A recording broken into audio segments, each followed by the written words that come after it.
रसिक श्रोते हो, ओम नमः शिवाय। आपण आज 8वा अध्याय श्रवण करणार आहोत।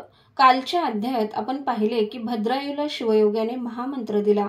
शिवराधनेमुळे भद्रायू व माता सुमती राज्य करू लागले।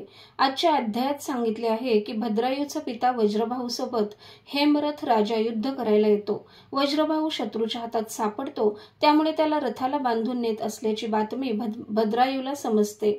आपल्या पित्याला शत्रू असे करत आहेत हे तो माता सुमतीला सांगतो। तिच्या आज्ञेने युद्ध ठिकाणी जाऊन तो आपल्या पिता वज्रभाऊची सुटका करतो। वज्रभाऊला समजते हा आपला पुत्र आहे। आपण पत्नी सुमती आणि या बाळाला जंगलात नेऊन सोडले होते, याचा त्याला पश्चाताप होतो। तो आपले राज्य भद्रायूला देऊन सुमती आणि तो वनात तपश्चर्येला निघून जातात। पुढे राजा चित्रांगद आणि राणी सीमंतिनी यांच्या कीर्तिमालिनी सोबत भद्रायूचा विवाह होतो। एकदा भद्रायू आणि कीर्तिमालिनी मिळून फिरत असताना त्यांना वाघ मागे लागला आहे, वाचवा वाचवा असा कानावर आवाज येतो। एक ब्राह्मण दाम्पत्य पळत असतात।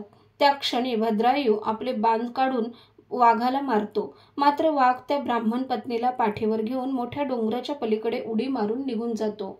त्यावेळी तो ब्राह्मण भद्रायूजवळ येऊन म्हणतो, मी तुम्हाला शरण आलो आहे। राजाने याचकाचे रक्षण करायचे असते, तुम्ही ते केले नाहीत। यावर भद्रायू म्हणतो, तू शांत हो, हवे तर माझे राज्य घे। त्यावर ब्राह्मण म्हणतो, त्याने माझी पत्नी थोडीच परत येणार आहे। तेव्हा भद्रायू ठरवतो आपली पत्नी कीर्तिमालिनी याला देऊन आपण अग्निप्रवेश करावा। तसे तो त्या ब्राह्मणाला कीर्तिमालिनी देतो आणि अग्निप्रवेश करतो।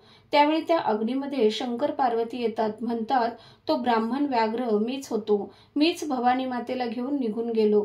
तुझे सत्व बघण्यासाठी आम्ही आलो होतो। कीर्तिमालिनी परत देतो, काय हवे ते माग म्हणतो। तेव्हा भद्रायू, माता सुमती, पिता वज्ररथ, रक्षणकर्ता राजा पद्माकर यांना मोक्ष दे, तर कीर्तिमालिनी, पिता चित्रांगद, माता सीमंतिनीला मोक्ष दे असा वर मागते। शंकर तथास्तु म्हणतात आणि गुप्त होतात।